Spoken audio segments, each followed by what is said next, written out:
और mathematics and computing branch का थोड़ा सिस्टम ऐसा है जैसे टीयर 1 ब्रांचेज है और फिर टीयर 2 ब्रांचेज है। कुछ कंपनीज ऐसी होती है जिनके कुछ कंस्ट्रेंट्स होते हैं। कोऑर्डिनेशन तो नहीं हुआ था, to be really honest, but GS का ऐसा था कि क्वेश्चंस तो हो गए थे बट फिर कॉल बैक सा नहीं आया। फिर ऐसे ही चलता गया डिसअपॉइंटमेंट। तो फिर वो इंटरव्यू हो गया।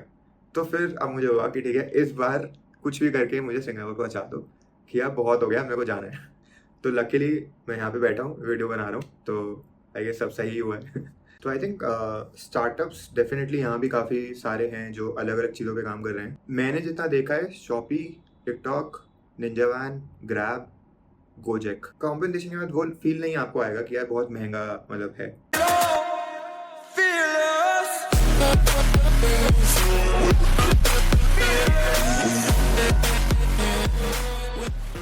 Hi everyone, welcome back to another podcast in my channel. As we had discussed in the last video where I had compared, being an SD in India versus being an SD in Singapore, that whether or not you would be excited for a podcast with someone who is actually working there in top product-based company. And many of you guys replied in comment that you do want it, and hence I am here. I have my friend Maghav here, who is working as a senior software engineer in Singapore and who has recently made this switch from India to Singapore directly. So I'll hand it over to Maghav to maybe introduce yourself to my audience, and then we will take forward from there. Maghav, over to you. Thank you, Tomijit. So my name is Maghav Goyal. I'm a 2020 grad from Delhi Technological University. I had taken up mathematics and computer science as my field of study. So I interned at American Express as a machine learning intern.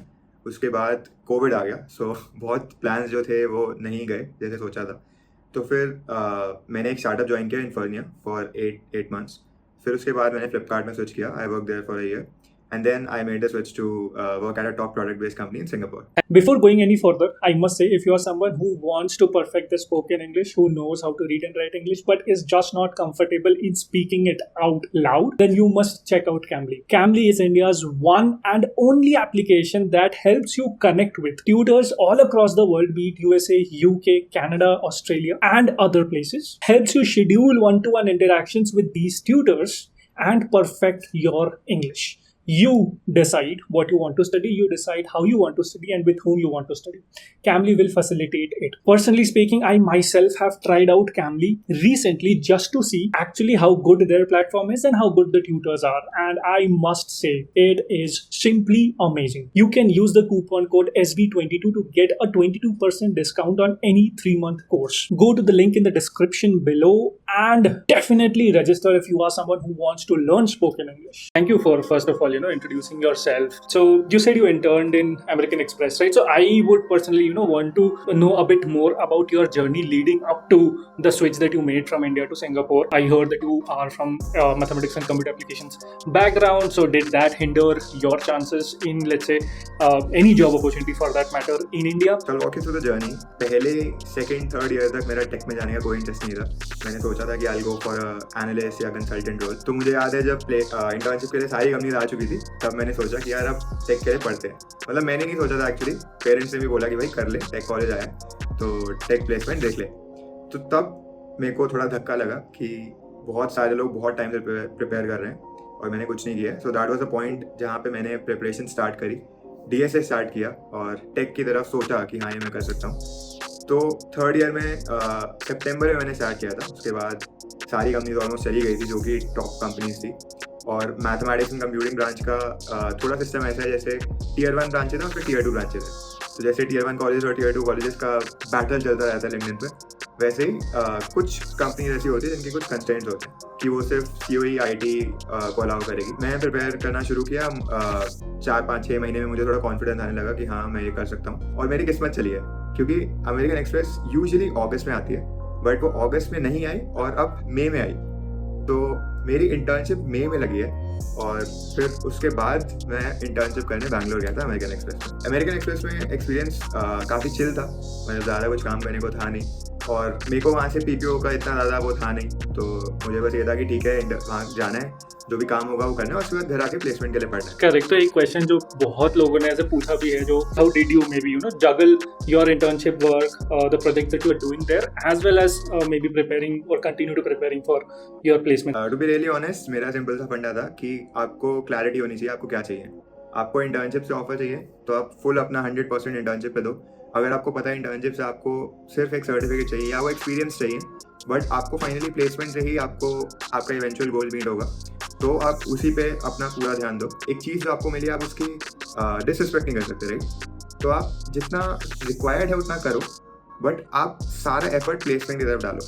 Even if you are doing an internship and preparing, or you are studying and preparing, right? Anything for that matter. You are doing internship, you're working in a company for that matter, and then you're preparing to switch. Even then, this advice will absolutely fit perfectly, that we should be prioritizing things that we want in life. For example, if you want to switch, then definitely we should be prioritizing things that are required to be done for the switch to happen. Yeah, please continue with your journey. So internship हो गई, फिर placement पे start हुआ। तो अब starting में एक company है SAB labs. Work life balance के हिसाब से काफ़ी अच्छी है, बट वैसे अच्छी कंपनी नहीं है if you want to go for the money. हम यही सोच के गए थे कि यार नहीं ज्वाइन करनी है, बट इंटरव्यू राउंड में बैठ गए। तो वहाँ पे मैं फंस गया क्योंकि उन्होंने कुछ चीज़ें ऐसी बताई जो कि मुझे चाहिए थी some years down the line, और मुझे लगा कि यार ये तो बहुत अच्छी चीज़ है। I give you some example. तो उन्होंने बोला कि हमारे यहाँ पे एक स्टार्टअप लैब होती है, तो आप यहाँ पे काम करो, आपको लगता है अगर कि आपके अंदर वो ज़ील है तो आप इस पे भी काम कर सकते हो। मेरे को लगा बहुत सही है, ये तो कहाँ ही मिलेगा। सेकेंड चीज़, उन्होंने बोला कि हम आपका हायर एजुकेशन जो कि MBA हो सकती है उसको स्पॉन्सर करें। और फिर उन्होंने एक वीडियो दिखाई अपने कैंपस की जिसमें मतलब खाना इतना फाड़ था। जब कॉलेज में होता तो हमें छोटी छोटी चीज़ें बहुत एंटाइज करती हैं।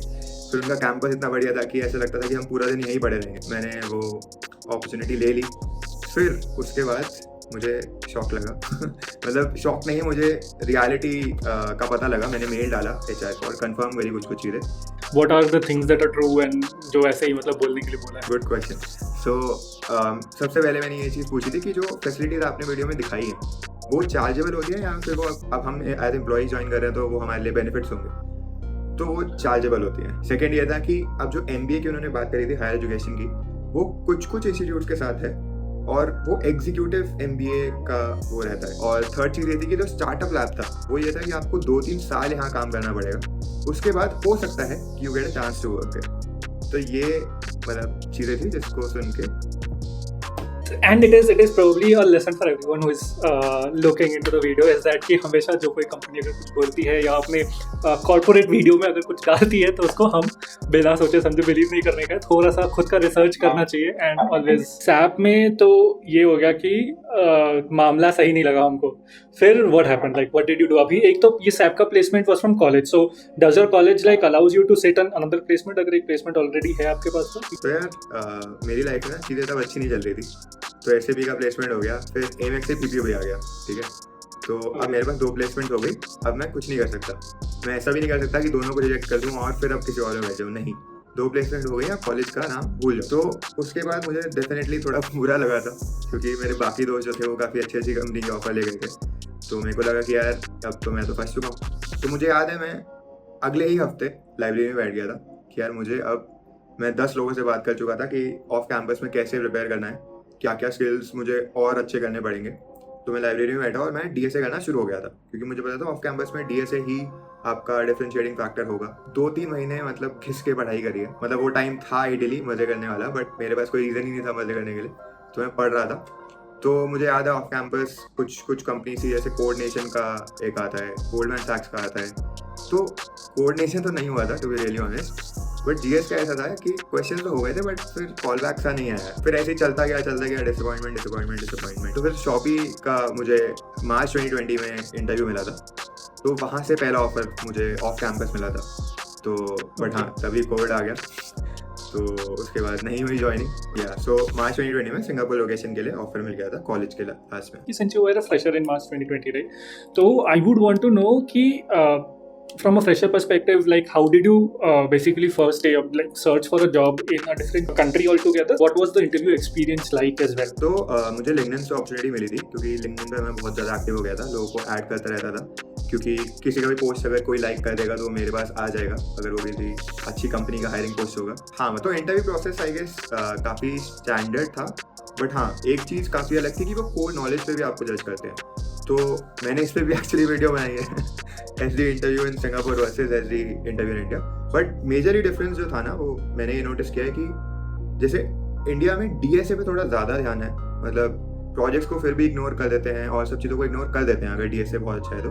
बट सिंगापुर में इन जनरल मैंने नोटिस किया कि वो ओवरऑल आपको जज कर रहे हैं। मतलब ठीक है, आपका डीएसए बहुत हार्ड हो सकता है, बट अगर आपको बाकी चीज़ का कुछ आइडिया ही नहीं है तो वो आप पे बैकफायर करेगा। तो वो हो सकता है आपको ऑफर दे दें क्योंकि आप बहुत अच्छे हो, बट फिर आपको लो बॉल कर देंगे। That is like true. I think so. Somewhere I read that during pandemic, at least थोड़े एम्प्लॉयमेंट वीजाज एंड इन सब के बहुत सारे प्रॉब्लम्स होने लग गए थे सिंगापुर में, कि दे वर नॉट रिन्यूइंग और गिविंग आउट न्यू वीजाज पर से। तो जब ये offer did not go through, like even after getting the offer you are not able to go through because of circumstances which are not under our control. Okay, so मुझे ये समझ में आ गया था कि हाँ, मुझे फिर से अपना जॉब हंट स्टार्ट करना पड़ेगा। तो अभी मेरे पास अमेरिकन एक्सप्रेस और एसएपी का ऑप्शन था, बट मुझे दोनों ही नहीं जाना था। तो इसलिए फिर मैं और इंटरव्यूज़ के लिए ट्राई करने लगा, कहीं से कुछ मिल जाए। तो लिंक्डइन से मुझे एक स्टार्टअप इन्फर्निया का पता लगा और साथ में कंपस का भी पता लगा। तो कंपस यूएस की रियल एस्टेट कंपनी है। तो इन दोनों में मैंने इंटरव्यू प्रोसेस स्टार्ट किया क्योंकि दोनों काफ़ी अच्छा पैकेज दे रहे थे। तो मैंने कहा ठीक है, अगर हो जाता है तो मैं इन दोनों में से कहीं जाऊँगा, क्योंकि दूसरे तो बेकार ऑप्शन है। तो इन्फर्निया का इंटरव्यू प्रोसेस बहुत ही अलग था। मतलब उन्होंने कहा कि डीएसए पढ़ने की कोई ज़रूरत नहीं है, क्योंकि उन्हें पता था कि डीएसए को हैक कर सकते हो, कि तुम दिखा सकते हो कि हाँ हमने किया, हमें नहीं आता, हम तो अभी सोच रहे हैं, बट जो भी। तो वो उनके पूरे राउंड जो थे वो पजल्स पे थे और सिस्टम डिज़ाइन पे थे। तो पजल्स में मतलब वो कहाँ से पजल लाए मुझे भी नहीं पता, मतलब काफ़ी इंटरेस्टिंग पजल्स थी। और सिस्टम डिज़ाइन उनके जो प्रोडक्ट था उनसे उसके रिलेटेड सिस्टम डिज़ाइन था। तो कंपस का भी मतलब स्टैंडर्ड इंटरव्यू प्रोसेस था जो कंपनीज का रहता है। तो मैंने इन्फर्निया को सेलेक्ट किया क्योंकि सिर्फ 15 मेंबर की टीम थी, काफ़ी फाड़ टीम थी, और मुझे लगा कि 15 मेंबर्स हैं तो मुझे सीखने को बहुत मिलेगा। और उनका प्रोडक्ट जो था उसमें काफ़ी सारे फीचर्स थे, जैसे गिट उन्होंने अपना खुद बनाया हुआ था, फिर पूरा शीट्स डॉक्स की फंक्शनैलिटी सारी उन्होंने अपने सॉफ्टवेयर के लिए बनाई हुई थी। तो मुझे लगा था कि सीखने को बहुत मिलेगा। तो ओवरऑल एक्सपीरियंस काफ़ी अच्छा था। बस मेरे दिमाग में वो थी कि यार मुझे प्रोडक्ट बेस्ड कंपनी में जाना है, या फिर मतलब एक टॉप एमएनसी में ही काम करना है। मतलब मैंने एक्सपीरियंस ले लिया है मुझे, क्योंकि स्टार्टअप में ऐसा होता है कि जो लर्निंग होती है वो बहुत क्विक होती है, मतलब स्टीप लर्निंग का होता है। तो आप बहुत जल्दी काफ़ी टास्क पिकअप करते हो। तो इसलिए फिर मैंने सोचा कि अब मेरे को अच्छी कंपनी में जाना है, जस्ट फॉर दैट ब्रांडिंग जो सबको होता है। और मेरे को ये भी था कि मेरे को थोड़ा प्रोडक्ट साइड में ज़्यादा इंटरेस्ट रहता है या कोलैबोरेशन में ज़्यादा इंटरेस्ट रहता है। तो मेरे को लगा था कि जब क्रॉस टीम कोलैबोरेशन होगा या फिर ज़्यादा कोई बड़े प्रोजेक्ट होंगे तो उसमें मैं ज़्यादा अच्छे से कंट्रीब्यूट कर पाऊँगा। फिर मैंने इंटरव्यू प्रोसेस और कंपनी के साथ स्टार्ट करा। तो फिर मैंने फ्लिपकार्ट, अमेजॉन और बाइटांस, तो बाइटांस भी सिंगापुर लोकेशन के लिए था, बाइटांस, टिकटॉक, कुछ भी बोल सकते हो। तो ये तीनों कंपनीज मैंने क्रैक करी थी। तो तब भी मुझे था कि सिंगापुर जाएंगे, ठीक है सिंगापुर का ऑफर मिल गया। तो जैसे ही मुझे लगा कि यार अब खुल चुका है सब कुछ, अब कोई दिक्कत नहीं होगी, तो मैंने शॉपी को रीच आउट किया कि अभी काफ़ी कुछ खुल गया है, तो व्हाट इज़ द स्टेटस। तो मैंने कहा हाँ ठीक है, आपको ऑलरेडी ऑफर मिला हुआ था, तो हम एक दूसरी टीम के लिए आपका एक राउंड लेंगे। तो हायरिंग मैनेजर जो होगा वहाँ पे वो आपका एक राउंड लेगा, जो कि सिस्टम डिज़ाइन और जनरिक डीएसए पे भी बेस्ड होगा आपके प्रोजेक्ट, या इन जनरल काफ़ी मतलब डिटेल में हर चीज़ पे वो राउंड होगा। तो मैंने कहा ठीक है, कोई दिक्कत नहीं है आप लोग। तो फिर वो इंटरव्यू हो गया। तो फिर अब मुझे हुआ कि ठीक है, इस बार कुछ भी करके मुझे सिंगापुर को पहुँचा दो, कि अब बहुत हो गया, मेरे को जाना है।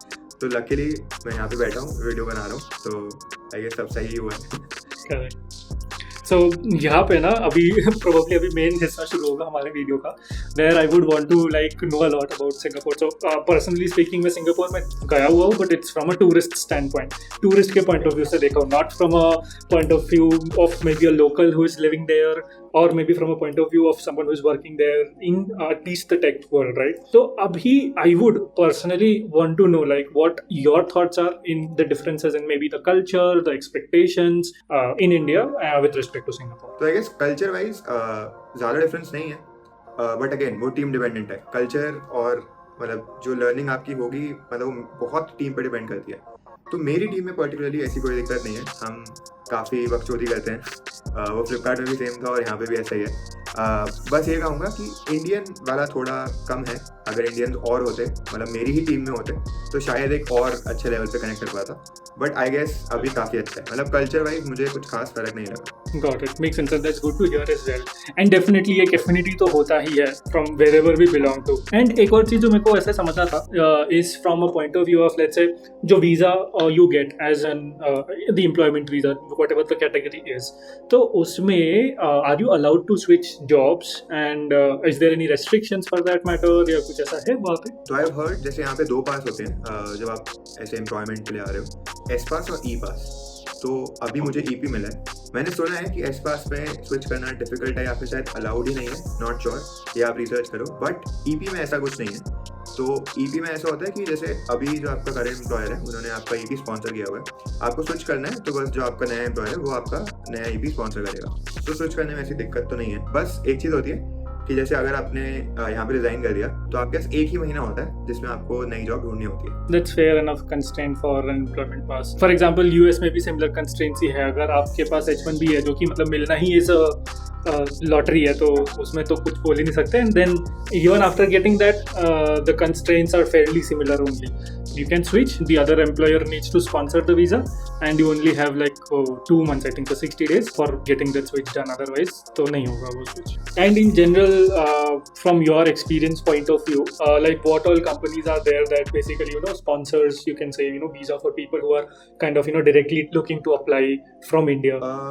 तो मैंने जितना देखा है Shopee, TikTok, Ninja Van, Grab, Gojek. Personally मैंने किसी और को नहीं देखा। मैंने किसी का सुना था कि उसका फ्रेशर लेवल पे गूगल सिंगापुर हुआ है, but I am not sure कि वो लगा था या नहीं लगा था क्योंकि वो गया नहीं। मतलब आई थिंक आप यहाँ पे आ जाओ, आप यहाँ काम करो, उसके बाद आपको जहाँ भी स्विच करना है आप कर सकते हो, क्योंकि उन्हें पता होता है कि आप अब यहाँ पे आ गए हो तो आप सीरियसली देख रहे हो। इंडिया में तो हम मतलब विंडो शॉपिंग कर रहे होते हैं कि चलो इंटरव्यू देखते हैं, जाना होगा नहीं जाना होगा देखेंगे। तो आई गेस यहाँ पे आके काफ़ी अपॉर्चुनिटीज खुल जाती हैं। फॉर एग्जाम्पल मतलब आई वुड से कि सिंगापुर को बोला जाता है कि it's probably one of the top 5 most expensive cities in the world out there that are present at this point. तो from someone who is going there to visit as a tourist from India, definitely it feels expensive. However, does it is it really that expensive to maybe live there as an employee, as a person who is working in let's say good product based company? How do you feel about that? तो I guess अगर हम India के perspective से देखें, let's say अगर मैं cost of living यहाँ पे देखूँ और फिर मैं उसे INR में कन्वर्ट करूँ तो वो काफ़ी ज़्यादा आएगा। तो वैसे हम कह सकते हैं कि हाँ काफ़ी महंगी है, और हर चीज़ में आप देखो यहाँ पे आप इंडिया से अगर कंपेयर करने लगोगे तो आप जी नहीं पाओगे क्योंकि वो डिफरेंस आपको काफ़ी क्लियरली दिखेगा। बट पॉइंट ये है कि आपकी जो सैलरीज हैं या जो भी कॉम्पनसेशन आपको मिल रहा है वो उसके अकॉर्डिंग मिल रहा है। तो अगर आप एक अच्छा लाइफ स्टाइल यहाँ पे ले भी रहे हो तो आपने सौम्यजीत की भी वीडियो देखी है, मैंने भी एक वीडियो बनाई थी इसी चीज़ पे कि कॉस्ट ऑफ लिविंग का क्या है। तो आई गेस काफ़ी सिमिलर हमने पैटर्न मतलब काफ़ी सिमिलर नंबर्स थे। तो आई गेस वो एक काफ़ी डिसेंट नंबर है जिसमें आप बहुत कुछ कर सकते हो। तो कॉम्पेंसेशन के बाद वो फील नहीं आपको आएगा कि यार बहुत महंगा मतलब है। That is something that is absolutely true.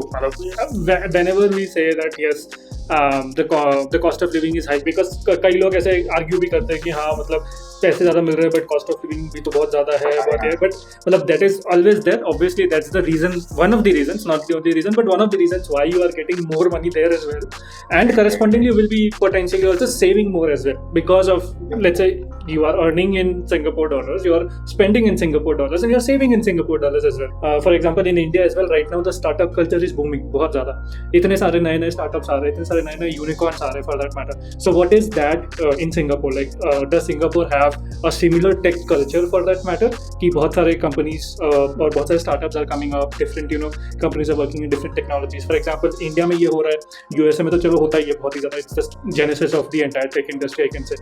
On the other hand, Europe में इतना ज़्यादा नहीं है, मतलब यूरोप में there are tech companies and startups but relatively number is very less. तो आई थिंक स्टार्टअप्स डेफिनेटली यहाँ भी काफ़ी सारे हैं जो अलग अलग चीज़ों पे काम कर रहे हैं। तो I think tech scene in general हर जगह कहीं इंप्रूव हो रहा है, बट जो इंडिया में बूम आया है उससे कंपेयर नहीं कर सकते क्योंकि इंडिया में कुछ अलग ही टाइप का बूम आया है। तो आई वुड से कि हाँ यहाँ पे भी है बट उतना नहीं है।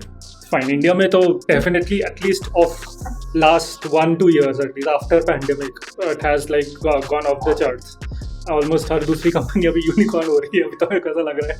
Again, it's a stereotype you can say कि सिंगापुर में जनरली बोलते हैं कि some companies को तो बोलते हैं कि they have 996 work culture which means 9 to 9 for 6 days and work life balance और ये सब बहुत ही ज़्यादा खराब हो जाता है। फॉर एग्जाम्पल जापान के लिए भी लोग सिमिलरली बोलते हैं कि like people only work and they don't do anything else. तो from your experience now, like how how much truth there is to this stereotype? And तो पहली बात तो यहाँ भी 5 ही दिन काम करते हैं, तो 6 वाला तो कॉन्सेप्ट हट ही गया।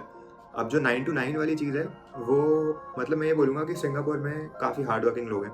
मतलब यहाँ पे थोड़ा सा इन्फ्लुएंस है कि अगर तुम ओवर टाइम करोगे या तुम थोड़ा ज़्यादा आवर्स पुट इन करोगे तो वो मतलब तुम्हारे मेरिट पे बेसिकली उसका इन्फ्लुएंस आएगा। मतलब तुम एक ज़्यादा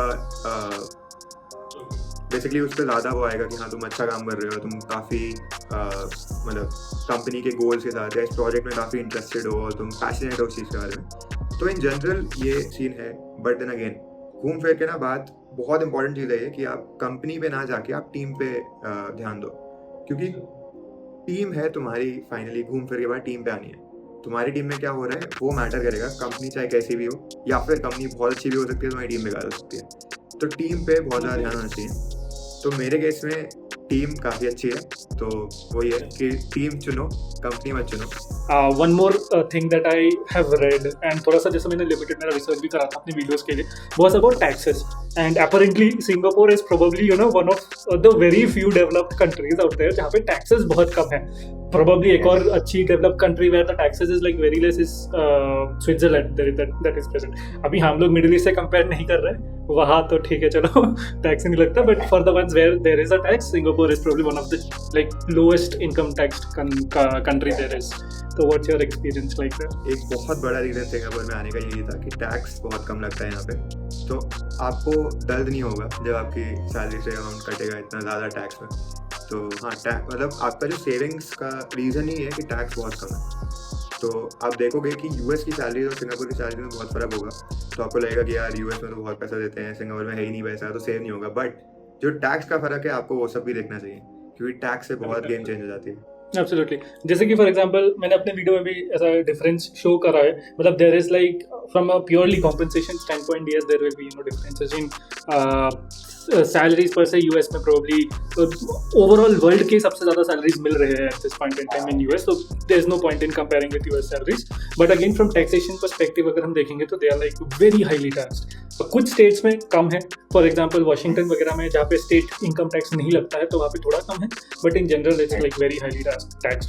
कनाडा अगर देखोगे फिर तो मतलब सैलरी भी कम है, टैक्स भी 40-50% दे रहे, तो एकदम ही खराब हो जाता है। इसके बाद मेरे को जस्ट आखिरी में ये चीज़ और समझना था कि for anyone who is going out there, right, for example हम लोग हो गए, तो for us as well the social life will also matter, right? क्योंकि ultimately हम ऐसा भी नहीं end up होना चाहते कि we are staying at a place, it's good, the place is good, quality of life is great, but we don't have like anywhere to go out, or we don't have anything to do outside our work and our home. तो I guess difference काफ़ी बड़ा एक तो ये है कि आप जब एक कॉलेज के थ्रू जाते हो तो आपके बहुत सारे दोस्त वहाँ बन जाते हैं। तो फिर आप जब जॉब करने भी लगते हो तो आपको ऑलरेडी एक सर्कल होता है, तो आपको कुछ भी करना है, हैंग आउट करना है, पार्टी करनी है, घूमने जाना है, तो आपका एक फ्रेंड सर्कल है जिसके साथ आप हैंग आउट कर सकते हो। बट जब आप डायरेक्टली जॉब के लिए आते हो तो आपका वो फ्रेंड सर्कल यहाँ पे नहीं है। तो सिंगापुर में पर्टिकुलरली से मैं अपना एक्सपीरियंस बताता हूँ। तो मैं जिस दिन यहाँ पे आया मैंने बहुत सारे ग्रुप्स ज्वाइन करे जो कि एक्सपैट ग्रुप्स हैं, जो लोग यहाँ पे नए आए हैं, सब मिलना चाहते हैं लोगों से कि सबकी सिचुएशन सेम है, तो वो भी आपसे मिलना चाहते हैं जितना आप उनसे मिलना चाहते हो। तो मैंने इन काफ़ी सारे ग्रुप्स में पार्ट लिया, तो उसके थ्रू लकीली मेरे काफ़ी अच्छे दोस्त बन गए। काफ़ी देसी लोग भी मिले जो जिनके साथ काफ़ी अच्छी बॉन्डिंग भी है। तो आई गेस आपको यहाँ पे एफर्ट डालना पड़ेगा। मतलब आपको अगर लग रहा है कि मैं यहाँ आऊँगा और फिर सब कुछ हो जाएगा खुद, तो फिर आपकी लाइफ बहुत डिफिकल्ट हो जाएगी। मतलब कभी कभी ऑब्वियसली आई गेस काफ़ी नॉर्मल है कि आपको अकेलापन फील होगा, क्योंकि मतलब वीकेंड्स पे अगर आप कुछ कहीं घूमने नहीं जा रहे हो आपको घर की डेफिनेटली याद आएगी। तो आई वुड से कुछ टाइम टफ होगा, बट ओवरऑल आपको अगर आप एफर्ट डालोगे तो यहाँ पे काफ़ी कुछ है करने के लिए। जैसे आपको कोई भी स्पोर्ट खेलना है तो उसके लिए ग्रुप आपको मिल जाएगा, आपको पार्टी करनी है तो उसके लिए ग्रुप बन जाएगा। बट वही है, आपको एफर्ट डालना पड़ेगा। अगर आप एफर्ट डालने के तैयार हो तो चिल है, वरना दिक्कत है। तो मेरा एक जनरल क्वेश्चन है to you is that when you said कि you joined groups, so like where did you join groups per se? मतलब वो मेरे को जानना है, like is it like Facebook groups or there are like other social media channels where you basically reached out to these groups? तो Facebook के through groups मिले मुझे और फिर उसके बाद व्हाट्सएप ग्रुप्स में कन्वर्ट हो गए। तो जैसे मैंने एक let's say young Singapore experts करके एक फेसबुक ग्रुप है, वहाँ पे पोस्ट डाला कि मैं आ रहा हूँ और मिलते हैं, या फिर किसी और का पोस्ट था मैंने उस पर कॉमेंट किया, तो मैंने देखा कि और भी ग्रुप के जो एडमिन हैं वो वहाँ पे पोस्ट कर रहे हैं कि आप हमारे ग्रुप में भी आओ, हम भी एक्टिव रहते हैं, हम भी काफ़ी एक्टिविटीज़ करवाते हैं। तो मैं तो जितने ग्रुप होते हैं सब ज्वाइन कर लेता था, क्योंकि क्या पता कहाँ से कोई मिल जाए तो अच्छा ही रहेगा। तो उसके थ्रू काफ़ी ग्रुप्स मिल गए थे, तो फिर वो व्हाट्सएप में कन्वर्ट हो गए, क्योंकि व्हाट्सएप ईजियर रहता है थोड़ा कम्युनिकेट करने के लिए, फेसबुक देखते ही नहीं है हम तो। One more thing that I feel like one big advantage I would say, at least for me, is कि it's so close to India. For example, एक flight journey it's like 4 hours और तुम इधर से उधर आ सकते हो। अभी अगर for example if you are staying somewhere UK में रह रहे हो या यूएस में रह रहे हो, तो if you are feeling alone then the thing is that you have to deal with it. There is nothing that you can do apart from that for feeling alone, क्योंकि आप 24 घंटे फ्लाइट में travel करके तो नहीं आ सकते। Whether here there is an option that is available and the flights are also flight fare भी ठीक है, मतलब compare to obviously that it's an international flight, the flight fares are like decently okay. So that is something that I'd say that it's a big advantage, I would say. Agreed. So this is another reason कि मैं Singapore क्यों आया था। And तो like मेरे cousin की शादी थी अभी 1 महीने पहले, तो मैंने बिल्कुल नहीं सोचा, मतलब अगर मैं यूएस, जैसे आपने बताया यूएस, यूरोप या कहीं और पार्ट में होता तो मेरे को 10 बार सोचना पड़ता कि जाना पड़ेगा, आना पड़ेगा। बट यहाँ पे इट्स लाइक बैंगलोर, हैदराबाद में हो और फिर अपने सिटी वापस जा रहे हो, तो काफ़ी सॉर्टेड है, मतलब ये सब चीज़ें सोचनी ही नहीं। And in general ना मेरे को सिंगापुर एज अ सिटी भी काफी सॉर्टेड लगा, मतलब it's a very plan city. हर अपने मतलब हर मॉल के अंदर there is a metro station almost and public transport is awesome. मतलब from a city stand point जितना भी मैं I was in a very small time frame obviously घूमने के लिए गया था, but from purely from a city stand point right, it felt like very nice to be honest. अरे so like Singapore is one of the best cities in the world to live, no doubt about it, क्योंकि transportation बहुत sorted है। हमारे लिए Indian crowd भी काफ़ी है, तो आपको काफ़ी ऐसी जगह होंगी जहाँ पे बहुत अच्छा खाना भी मिल सकता है, तो आपको ऐसे नहीं लगेगा कि हम कहाँ आ गए।